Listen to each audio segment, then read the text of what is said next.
dikenal sebagai penghasil ikan teri terbesar di Kabupaten Bima.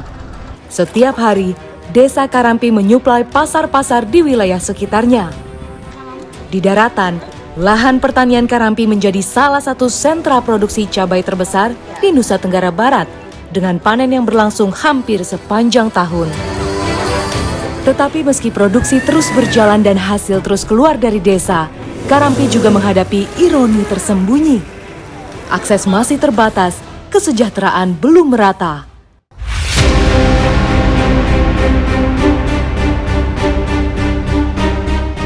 Perjalanan kami dimulai dari Dermaga Rompo.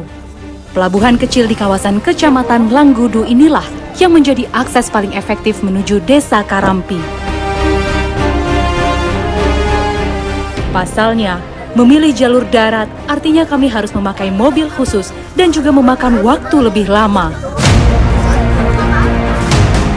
Kedatangan kami di hari Minggu tepat pada hari pasar, di mana warga Desa Karampi juga berbelanja di pasar dekat pelabuhan. Menyeberangi Teluk Waworada, nyaris semua desa di kawasan Langgudu Selatan memakai perahu ini sebagai moda transportasi. Dari Desa Karampi, Waduruka, sampai Sarai Rumah. Muatannya pun bermacam-macam, dari kebutuhan pokok sampai motor.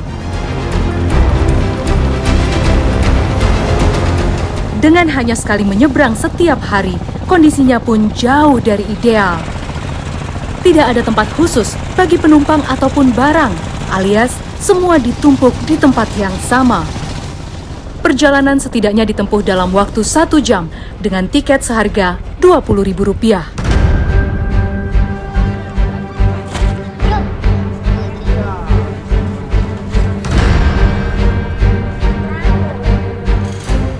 Berada di atas Tanjung Langgudu, Karampi memang kaya akan sumber daya alam, terutama laut. Dari 300 kepala keluarga di Desa Karampi, hampir 80% mencari penghidupan sebagai nelayan atau buruh nelayan. Dengan tangkapan selalu berubah berdasarkan musim, kedatangan kami di Karampi tepat ketika musim teri akan berakhir. Nah, sekarang ini udah jam 5 sore dan ini udah waktunya buat nelayan bagan itu biasanya berangkat untuk mencari ikan teri. Di Teluk Waworada bagian Desa Karampi, setidaknya ada 40 bagan yang menjadi sandaran hidup warga. Dengan metode bagan apung, nelayan Desa Karampi memakai perahu sebagai struktur utama. Dengan begitu, bagan bisa berpindah lebih cepat pada titik di mana ikan berkumpul. Selain itu, perairan teluk yang relatif tenang membuat metode bagan apung menjadi yang paling efektif untuk mencari ikan. Berangkat pukul 5 sore, warga biasanya baru kembali ke daratan menjelang subuh. Satu bagan diisi 5-6 orang nelayan yang bekerja sepanjang malam nyaris tanpa istirahat. Setelah 1 jam, akhirnya kami sampai juga di titik yang diperkirakan nanti di sini akan banyak ikan teri. Nah, ini kami langsung nurunin jaring untuk nanti diangkat untuk ngambil ikan terinya. Udah kepasang semua ya, Pak? Iya. Ini masang apa lagi, Pak? Talinya. Yang menarik, rata-rata nelayan Desa Karampi tidak memakai GPS ataupun alat pencari ikan. Dari dulu, mereka masih mengandalkan insting dan juga pengalaman untuk menentukan titik ikan berkumpul.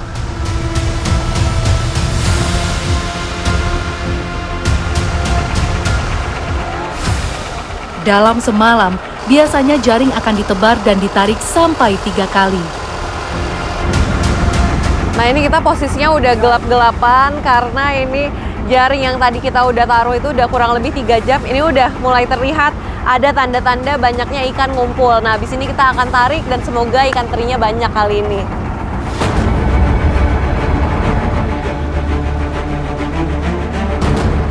Sebagai ikan pelagis kecil yang tersebar di perairan pesisir, teri menjadi salah satu komoditas laut bernilai ekonomi tinggi di Kabupaten Bima. Sebuah jurnal menyebut potensinya mencapai 100.000 ton per tahun. Di antara desa penghasil teri di Bima, Karampi menjadi salah satu yang paling besar. Tapi sayang, angka penelitian berbanding terbalik dengan upah yang diterima oleh buruh nelayan. Biasanya kalau semalam gini atau sebulan tuh dibayar berapa sih Bang? Tergantung pendapatannya. Pendapatan ikannya banyak atau sedikitnya. Paling sedikit deh Bang. Paling sedikit 700 per hari. per bulan. Per bulan. Ya. Biasanya itu dapat cuma 700 sebulan tuh pas lagi musim apa Bang? Pada lagi musim kalau cuacanya mendung ya dapat banyak. Kalau cuacanya hujan gini ya dapat sedikit, paling 700, paling 1 juta.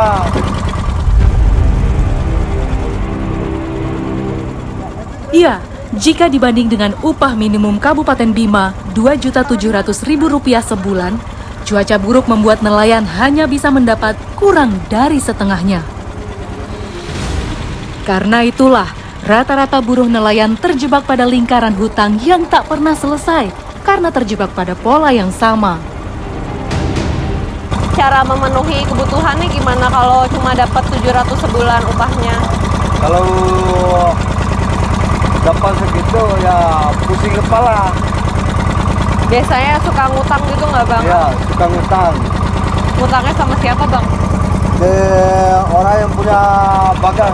Orang yang punya bagan, kasbon gitu atau gimana Ya, sistemnya? kasbon. Terus kalau kayak gitu berarti ngelunasinnya setelah kerja sebulan Ya. lagi gitu? Kalau ada muatan ya diganti duitnya. Dengan metode bagan apung di kedalaman 10-20 meter, nelayan Desa Karampi telah sadar betul pentingnya menjaga lingkungan. Metode ini dinilai paling bersahabat dengan lingkungan karena tidak merusak karang dan hanya menangkap ikan yang aktif mendekati cahaya. Ikan yang tertangkap kemudian dikelompokkan sesuai jenisnya masing-masing. Beberapa akan diambil untuk dimasak sebagai menu makan malam nelayan. Jika sedang beruntung, kadang tangkapan juga bisa disisihkan untuk dibawa pulang.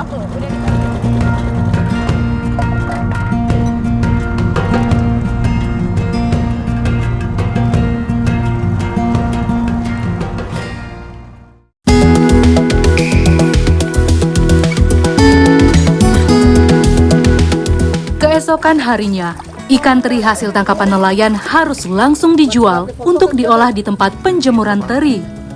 Di Karampi, warga mengolah ikan teri tanpa perebusan karena lebih sederhana dan hemat biaya serta menghasilkan tekstur teri yang lebih alami.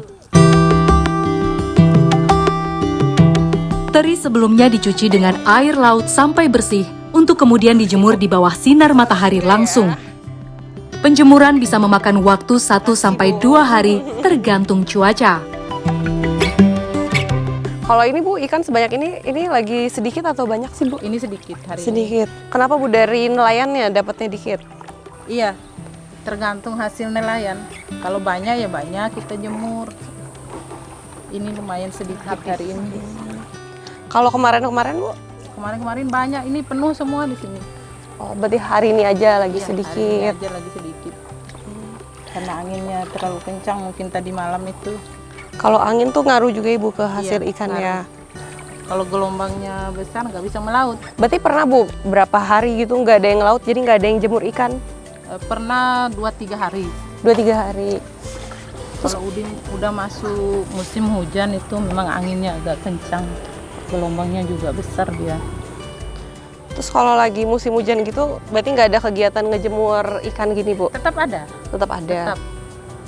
Tetap ada, biar hujan itu kita tutup terpal dia. Dengan metode pengolahan yang sangat tradisional, ikan teri Karampi memang masih bisa menembus pasar luar daerah. Dari pasar-pasar di Kabupaten Bima sendiri, Sumbawa, bahkan sampai Kalimantan.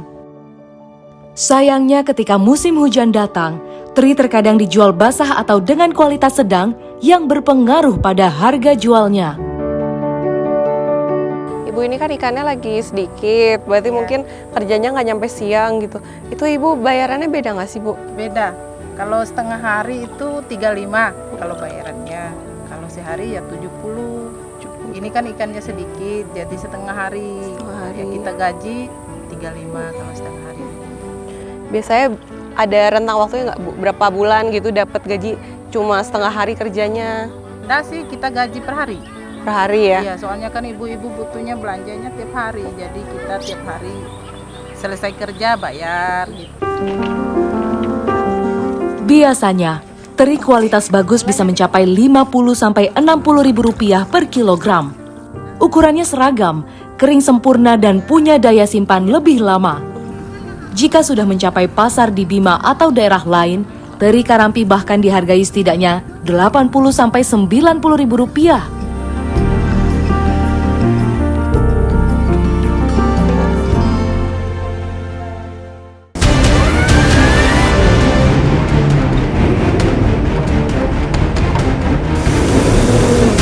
Setiap pertemuan dengan bupati dan wakil bupati minta diperbaiki saja, tapi hasilnya tidak ada sama sekali. 1, 2, 3.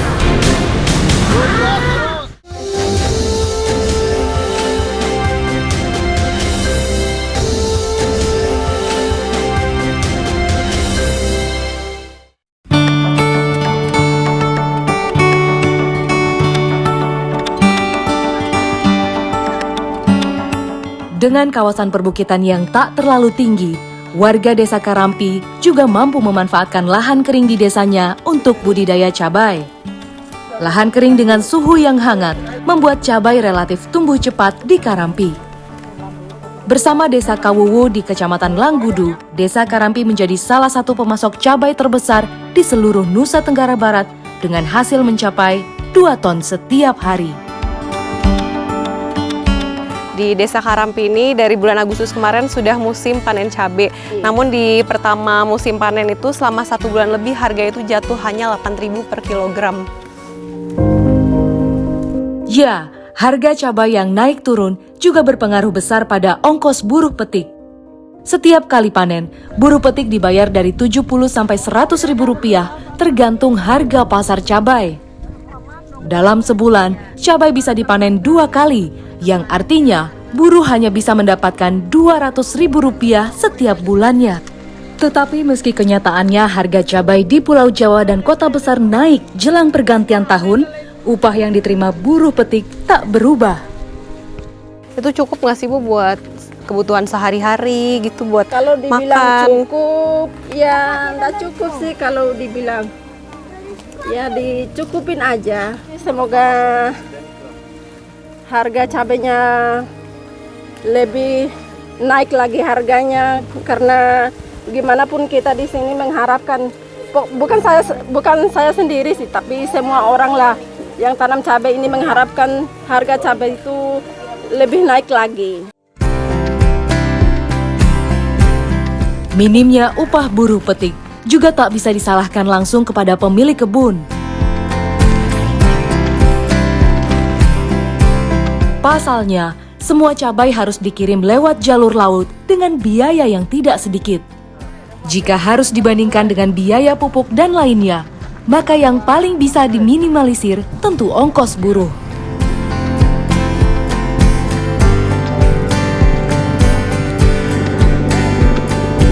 Untuk mengirimkan ke dermaga Rompo, mereka tuh harus menyewa kapal seperti ini. Dan harga sewanya juga cukup besar, yaitu mencapai 800 ribu rupiah. Jadi potongannya cukup banyak ya, jadi entahlah apakah bisa selalu balik modal, untung atau tidak.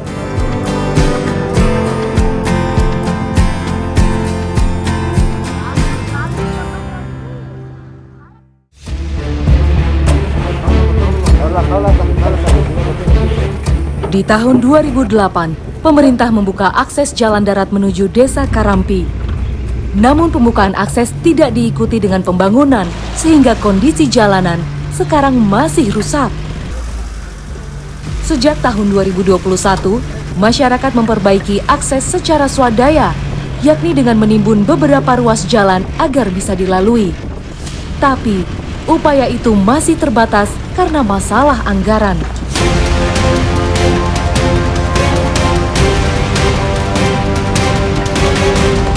Jalur ini sebenarnya direncanakan sebagai akses untuk menuju jalan lintas Tente Parado, yakni akses utama menuju pusat kabupaten.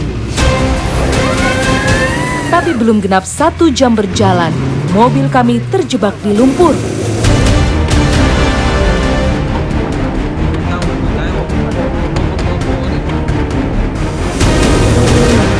Berarti buat ke Dermaga Rompo masih 60 kilo lagi ya Masih Pak? lebih kurang 60 kilo ini. Dan ini salah satu jalan yang paling parah yang kita lintas. Di titik yang paling parah karena bulan 12 ini kan bulan yang belum puncaknya musim hujan. Jadi kalau pas di bulan 2, bulan 1 nanti sampai bulan 3 itu kita nggak bisa lewat sama sekali kalau di titik-titik ini. Jadi kebanyakan warga yang dari kota ke Karampi, misalnya balik dari kota Karampi, di sini sudah kita kandas, bahkan kita tidur di sini. Padahal jarak yang kami tempuh baru mencapai 15 km dari desa Karampi. Secara teori, jarak dari Karampi menuju pusat kota Bima hanyalah 100 km.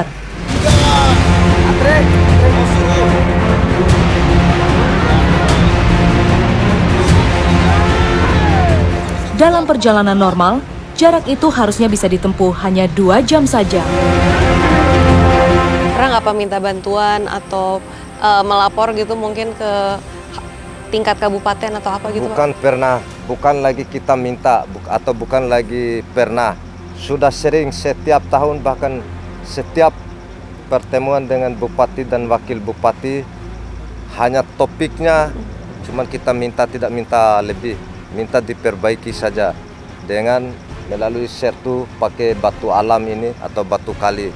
Tapi hasilnya tidak ada sama sekali.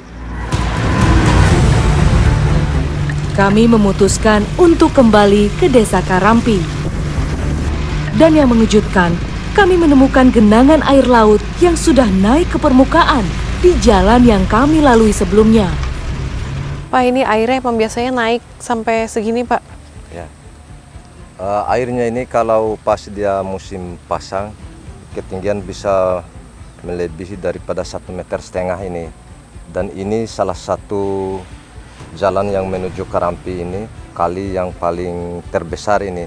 Sehingga kalau pada saat air pasang, kita warga yang datang dari desa sebelah atau mungkin warga saya yang pulangnya dari Bima, kalau pas air pasang, dia terhalang di sini sampai 4-5 jam untuk menunggu air itu turun, surut.